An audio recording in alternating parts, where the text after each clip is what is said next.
Good morning and welcome to a new episode of Future of Europe. I am Elena Nido and I am delighted to welcome today Ya Sin Alao, student at the Catholic University of Lille in the Master's degree European Law and Litigation. Today we'll talk about a landmark case that could reshape digital regulation in Europe, Amazon v. Outcome. Thank you, Yasin, for joining us today. Thank you for having me. So what is this case about? The Amazon Europe versus Edgecom case is about the country of origin principle under Article 3 of the e-commerce directive, which states that online services providers must be regulated by their home country and not by individual member states. And in this case, Italy's Autorità per le Garanzie nelle Comunicazioni required Amazon Europe, which is based in Luxembourg, to register locally, disclose financial information, and contribute to regulatory costs. And Amazon challenged this, arguing that it violated EU law, as national regulators cannot impose additional requirements on providers that are already complying with their home country's regulations. They also claimed that the AGCOM's demands restricted the free movement of services under Article 56 to 62 of the TFEU.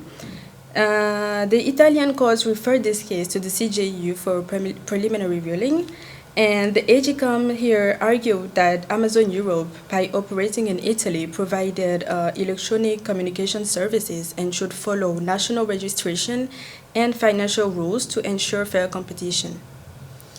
But was the CJEU correct in concluding that AGCOM's rules were inconsistent? Yes, because the AGCOM's rules added extra burdens on Amazon Europe beyond what the EU law allows. However, this strict interpretation of the country of origin principle may favor big corporations and make it harder for member states to enforce market stability and consumer protection. This ruling, however, enforces EU market integration, but it limits national oversight, which is an issue that the Digital Services Act and the Digital Market Act that aim toward preventing extra national content rules and curb anti-competitive practices, addressed by ensuring a fair and uniform digital market. And I believe that this promotes consistency, but it restricts national consumer protection efforts.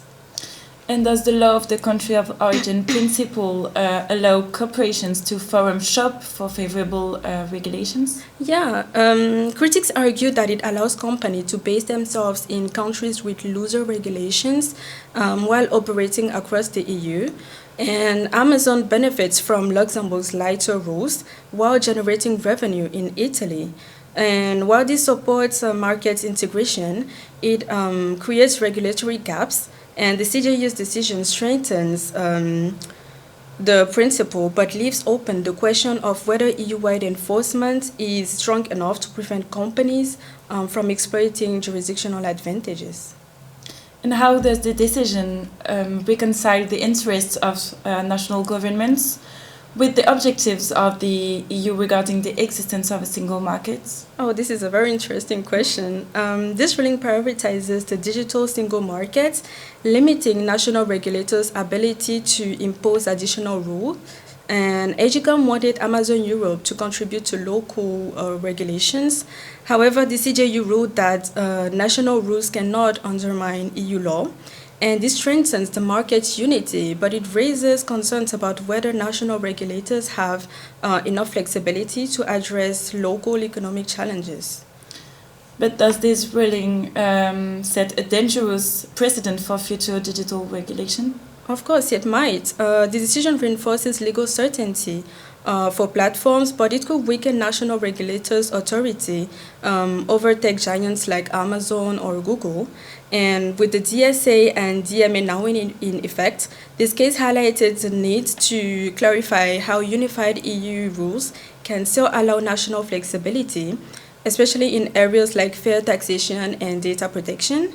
And without this balance, big corporations could continue to benefit from more than consumers and member states. Well, thank you very much, Yasin, for your answers and your time. And thank you to everyone for watching this episode of Future of Europe. Thank you for having me.